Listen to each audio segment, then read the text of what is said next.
Direction la commune du Gavre, à présent réputée d'ordinaire pour sa forêt, et désormais son festival du jeu rétro. Retroplay, c'est son nom, en est à sa 4e édition. Et ce week-end, vous étiez d'ailleurs nombreux à avoir eu envie de découvrir tous ces objets de collection.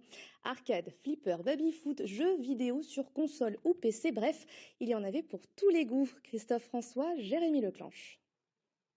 Croiser Pikachu, Spider-Man au Gavre relève de l'impossible, voire de rétroplay, où certains arrivent avec des prétextes tout prêts. C'est la première fois, c'est ma fille qui m'a dit de venir, parce qu'elle s'est déguisée en monstre.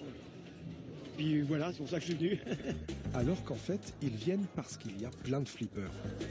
Dans les cafés, il n'y a plus de jukebox, il n'y a plus de flippers, il n'y a plus rien, quoi. Ça me fait penser à ma jeunesse, quoi.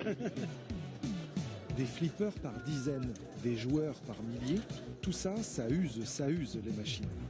Elles vont faire à peu près 400 parties par jour, donc 800 parties sur 2 jours. Elles sont quand même soumises à de fortes contraintes, donc elles ont besoin d'un petit peu d'amour et de maintenance. Parmi ceux qui aiment ouvrir le capot, il y a aussi ceux qui rêvent de construire leur propre flipper. Des salons comme le Retroplay sont l'occasion de fédérer les gens, de se retrouver entre passionnés, de façon à mutualiser les connaissances, les compétences, les expériences. Et la finalité, quelque part, ce serait d'arriver à fabriquer des flippers en France.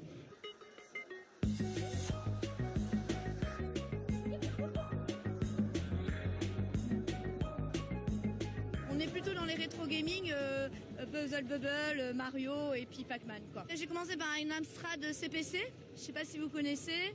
Et puis après j'ai eu les consoles de jeu et bon depuis je joue plus mais ça revient facilement quand on se remet dans le bain, quoi. Un grand bain alors. Plus de 5000 joueuses et joueurs de 7 à 77 ans, c'est Retroplay. À 65% ce sont des familles, le reste ce sont des collectionneurs qui viennent de toute la France et des professionnels. Et oui, c'est très bon enfant, en fait on vient pour jouer, passer un bon moment. Il y a beaucoup d'enfants, et ça c'est bien pour les nouvelles générations, qui sont très empreints de la culture geek. Un contenu bien rempli puisque l'association organisatrice emmène aussi ses jeux auprès des malades qui ne peuvent se déplacer pour raisons physiques ou psychologiques.